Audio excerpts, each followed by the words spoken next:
Senior IAS శ్రీలక్ష్మికి సుప్రీంకోర్టులో big shock తగిలింది. అప్పుడెప్పుడో నమోదైన ఓబులాపురం మైనింగ్ కేసులో ఆమెను నిర్దోషిగా ప్రకటిస్తూ సిబిఐ కోర్టు తీర్పు ఇవ్వగా ఆ కేసును పునర్విచారణ చేయాలంటూ సర్వోన్నత న్యాయస్థానం తెలంగాణ హైకోర్టును ఆదేశించింది. దీంతో మరోసారి ఆమె మెడకి ఓఎంసీ కేసు చుట్టుకునేలా ఉంది. ఇక రేపు ఆమెపై కేసుని లిస్ట్ చేయనుంది హైకోర్టు. ఓబులాపురం గనుల కేసు మరోసారి తెరమీదకొచ్చింది. దీనికి సంబంధించి తెలంగాణ హైకోర్టు ఇచ్చిన తీర్పును కొట్టేసిన సుప్రీంకోర్టు ఈ కేసులో సీనియర్ ఐఏఎస్ అధికారి శ్రీలక్ష్మి పాత్రపై నిజానిజాలు నిగ్గు తేల్చాలంటూ ఆదేశాలు జారీ చేసింది. దీంతో శ్రీలక్ష్మి కేసును మరోసారి మంగళవారం లిస్టు చేయనుంది హైకోర్టు. నిజానికి ఈ కేసు నుంచి 2 ఏళ్ల క్రితమే ఐఏఎస్ శ్రీలక్ష్మికి విముక్తి లభించింది. ఓబులాపురం మైనింగ్ కంపెనీ అక్రమ తవ్వకాల కేసులో A6 గా ఉన్న శ్రీలక్ష్మికి 2022లోనే క్లీన్ చిట్ ఇచ్చింది తెలంగాణ హైకోర్టు. ఈ కేసులో శ్రీలక్ష్మితో సహా కృపానందం, సబితా ఇంద్రారెడ్డిలను నిర్దోషులుగా తేల్చిన సిబిఐ కోర్టు మిగిలిన 4కి 7 ఏళ్ల జైలు శిక్ష విధించింది.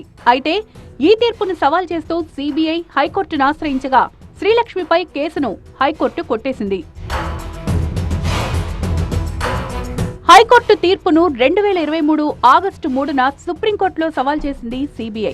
ఈ పిటిషన్పై వాదనలు వినిపించిన సిబిఐ ఈ కేసులో శ్రీలక్ష్మి కీలకంగా వ్యవహరించారని, ప్రతివాదుల వాదనలను పరిగణలోకి తీసుకోకుండా హైకోర్టు తీర్పిచ్చిందని ధర్మాసనం దృష్టికి తీసుకువెళ్లింది. ఇదే కేసులో మిగిలిన వారిని సిబిఐ కోర్టు దోషులుగా తేల్చి శిక్ష విధించిన విషయాన్ని గుర్తు చేసింది. సిబిఐ వాదనతో ఏకీభవించిన ధర్మాసనం శ్రీలక్ష్మి పాత్రపై మరోసారి విచారణ చేపట్టాలని హైకోర్టును ఆదేశించింది. ఈ కేసులో ఆమె పాత్ర ఉందో లేదో 3 నెలల్లో విచారణ జరిపి తేల్చాలని స్పష్టం చేసింది. సుప్రీం ఆదేశాలతో ఐఏఎస్ శ్రీలక్ష్మి కేసును రేపు లిస్ట్ చేయనుంది తెలంగాణ హైకోర్టు.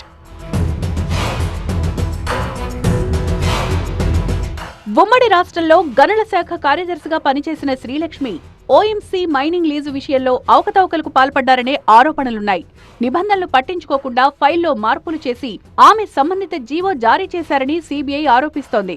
గనుల లీజు కోసం ఇతర దరఖాస్తులను ఆమె పరిగణలోకి తీసుకోలేదు అన్న ఆరోపణలు ఉన్నాయి. ఈ కేసులో సిబిఐ ఆమెను 2011 నవంబర్లో అరెస్టు చేసి జైలుకు పంపించింది. దీంతో ఆమెను విధుల నుంచి సస్పెండ్ చేసింది నాటి ప్రభుత్వం. దాదాపు ఏడాది పాటు జైల్లో ఉన్న శ్రీలక్ష్మి అనారోగ్యం కారణంగా 2012 అక్టోబర్లో బెయిల్పై విడుదలయ్యారు. 2016లో ఆమెపై సస్పెన్షన్ ఎత్తివేయగా రాష్ట్ర విభజన తర్వాత ఆమె తెలంగాణ కేడర్కు వెళ్లారు. 2019లో జగన్ సీఎం అయ్యాక ఆంధ్ర కేడర్కు వచ్చిన శ్రీలక్ష్మికి ప్రమోషన్ కూడా దక్కింది. అయితే 2025 ఎన్నికల్లో కూటమి ప్రభుత్వం వచ్చాక ఆమె పరిస్థితి పూర్తిగా రివర్స్ అయింది. అందరికన్నా సీనియర్ గా ఉన్నప్పటికీ కూటమి ప్రభుత్వం ఇప్పటి వరకు శ్రీలక్ష్మికి పోస్టింగ్ ఇవ్వలేదు. వచ్చే ఏడాది జూన్లో పదవి విరమణ చేయనున్న ఆమె 11 నెలలుగా పోస్టింగ్ కోసం ఎదురుచూస్తూనే ఉన్నారు. పోస్టింగ్ మాట అటుంచి ప్రస్తుత పరిణామాలు చూస్తుంటే ఆమె మెడకు మరోసారి గనుల ఉచ్చు గట్టిగానే బిగియబోతోందనే చర్చ జరుగుతోంది.